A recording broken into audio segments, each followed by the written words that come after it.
Hello everyone, उम्मीद करता हूँ आप सब लोग बहुत अच्छे होंगे। आज के इस लेक्चर में हम लोग डिस्कस करेंगे, हमें 3 पॉइंट्स दे रखे हैं और हमसे पूछ रहा है सनरे कैसे ज्ञात करते हैं। तो सनरे ज्ञात करने के मैं आपको 3 मेथड डिस्कस करके दिखाऊंगा किस तरीके से हम लोग इस सनरे वाले टॉपिक को क्लियर कर सकते हैं। ठीक है, तो इससे पहले मैंने 2 लेक्चर डिस्कस करे थे। एक लेक्चर था मेरा 2024 सेट FC का और लेक्चर नंबर था 86, जिसका लिंक मैं डिस्क्रिप्शन में दे दूंगा। इस वाले क्वेश्चंस को जो मैंने फाइंड आउट किया था वो दिग अनुपात के द्वारा, यानी कि मुश्किल से 2 मिनट या 3 मिनट के अंदर ये क्वेश्चन आपका क्लियर हो जाएगा। दूसरा क्वेश्चन ये वाला मैंने सॉल्व किया था जिसमें सनरेखा में फाइंड आउट करना था, तो इसको मैंने वेक्टर वाले मेथड से करके दिखाया था। वेक्टर में अगर हम लोग देखना चाहें किस तरीके से 3 पॉइंट को सनरेख करके दिखाते हैं, तो वहाँ वेक्टर वाले मेथड क्लियर हो गया था। तो आज के इस लेक्चर में हम लोग जो डिस्कस करेंगे वो करेंगे डिस्टेंस वाले मेथड से, यानी कि डिस्टेंस वाले मेथड से किस तरीके से हम लोग 3 पॉइंट को सनरेख दिखा सकते हैं। जो मेथड आपको तैयार अच्छा लगे उनको पेपर के लिए तैयार करके रख लीजिएगा, क्योंकि पेपर में क्वेश्चन पूछे जाते हैं। चलिए अब चलते हैं अपने क्वेश्चन की तरफ। सबसे पहले जो पॉइंट दे रखे हैं उनको हम लिख लेते हैं पोजीशन वेक्टर, यानी कि दिए गए बिंदु के स्थिर सदिश, बिंदु के मूल बिंदु के सापेक्ष ना, किसी भी बिंदु के सापेक्ष आप ले सकते हैं, जिसके सापेक्ष लेंगे उसका बड़ा रोल रहता है। तो हमारे पास मूल बिंदु है ना भाई, तो मूल बिंदु का मतलब होता है 0,0,0। तो कोई प्रॉब्लम्स हमें होती ही नहीं है 0 से। तो हमारा OA बन जाएगा क्लियर, 2 बनेगा I के साथ, +3 बन जाएगा J और 4 बन जाएगा K। तो हमने A को तो सही कर दिया है। अब B को और देख लेते हैं। B को लिखेंगे कैसे, -1 है तो माइनस का I, फिर माइनस का 2J बन जाएगा, फिर माइनस का I हमारा बन जाएगा K। हम निकालेंगे अब OC कैसे बनेगा, 5I बन जाएगा और 8J और 7K। तो इसके बाद हम क्या करेंगे, डिस्टेंस फाइंड करनी है ना हम लोगों को। हम फाइंड करेंगे फिर AB कैसे फाइंड करते हैं, हम सब जानते हैं कि OB माइनस OA करके। तो पहले ऐसे करते हैं, OB को हम लोग नोट कर देते हैं और उसके बाद हम A को, जब OA को नोट करेंगे ना तो OA के आगे लग रहा है माइनस, तो इसका मतलब सारे रिजल्ट के चिन्ह बदल जाएंगे। ये सारे के सारे प्लस में तो सब के सब हो जाएंगे ये माइनस में। आपने नोट कर दिया। इसके बाद I वालों के साथ करो।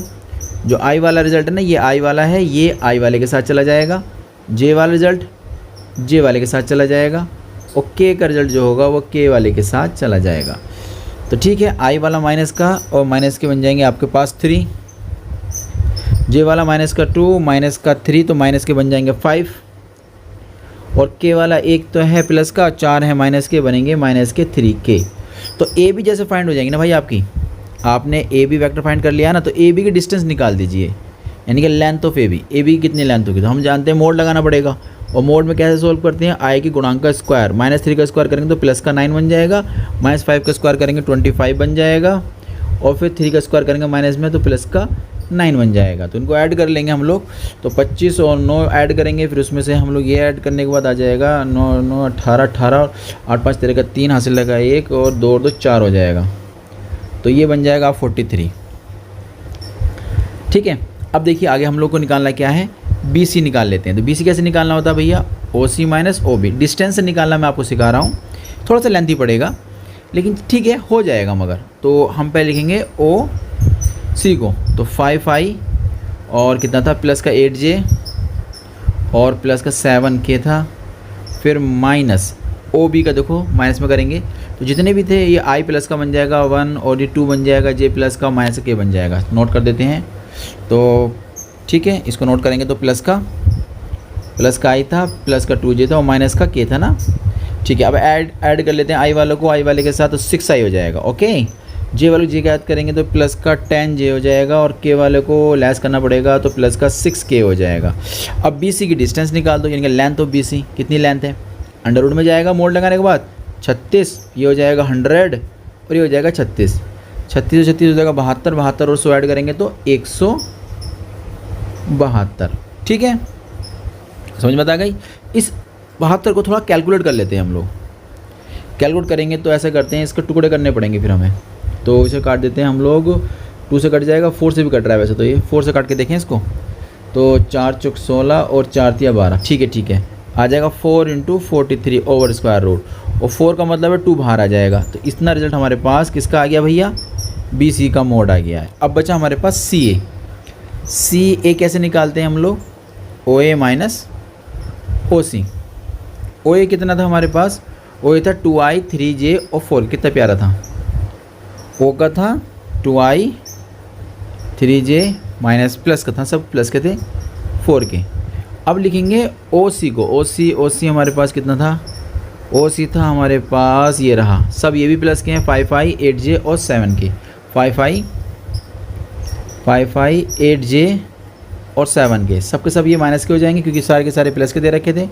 अब सॉल्व करेंगे तो 2i है इधर, माइनस के 5 हैं तो माइनस के 3i बचेगा, j वाला j के साथ लेस करो भैया तो माइनस का 5j हो जाएगा, k वाला k के साथ करो तो माइनस का 3k हो जाएगा। हमें डिस्टेंस चाहिए CA की, डिस्टेंस का सिंगल 3 3 9, 5 5 25 और 3 3 9 हो जाएगा अंडर रूट के अंदर, 9 9 18, 18 और 25 कितना हो जाएगा 43 हो जाएगा ओवर स्क्वायर रूट। बस मैं यही आपको दिखाना चाह रहा था, देखिए बहुत इजी तरीके से। अब हमें करना क्या होता है इसमें, जब इतना रिजल्ट हमारे पास हो जाता है ना तो हम सबके डिस्टेंस का जो रिजल्ट है ना उनको ऐड कर लेते हैं। जैसे रिजल्ट ये है और एक रिजल्ट और भी होगा हमारे पास, वो ये रहा, ये तीनों रिजल्ट को हम लोग एक जगह मर्ज करेंगे। अब करना कैसे है देखिए ध्यान से ज़रा।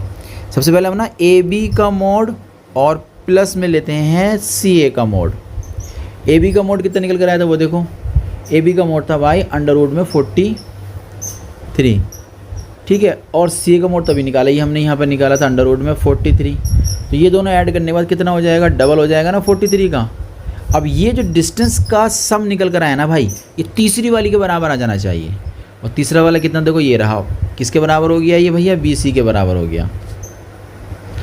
अगर ऐसा हो जाता है, स्क्वायर नहीं करा है, ध्यान रखिएगा हमने स्क्वायर नहीं करा है, हमने सिर्फ डिस्टेंस के लिया है, यानी कि इनकी लेंथ का अगर हमें सम, किन्हीं दो का सम तीसरी वाली के अगर बराबर आ जाता है, ऐसा अगर हो जाता है तब हम कह देते हैं दिए गए बिंदु संरेख हैं। बात समझ में आ गई। अतः दिए गए बिंदु ABC संरेख हैं। तो उम्मीद करता हूँ ये मेथड भी आपकी समझ में आ गया होगा। ये बहुत आसान मेथड है, कुछ नहीं करना होता है इनमें सब ABC AB BC CA निकालो और सबकी डिस्टेंस निकालो, पहले की डिस्टेंस निकालो, दूसरे की डिस्टेंस निकालो और तीसरे की डिस्टेंस निकालो। अब दो को ऐड करो, दो को ऐड करने के बाद तीसरा वाले जो रिजल्ट है वो बराबर आ जाना चाहिए। अगर ऐसा हो जाता है तब ये संरेख है, अदरवाइज संरेख नहीं है। उम्मीद करता हूँ ये क्वेश्चन आपको समझ में आ गया होगा। हम लोग मिलते हैं नए क्वेश्चन के साथ।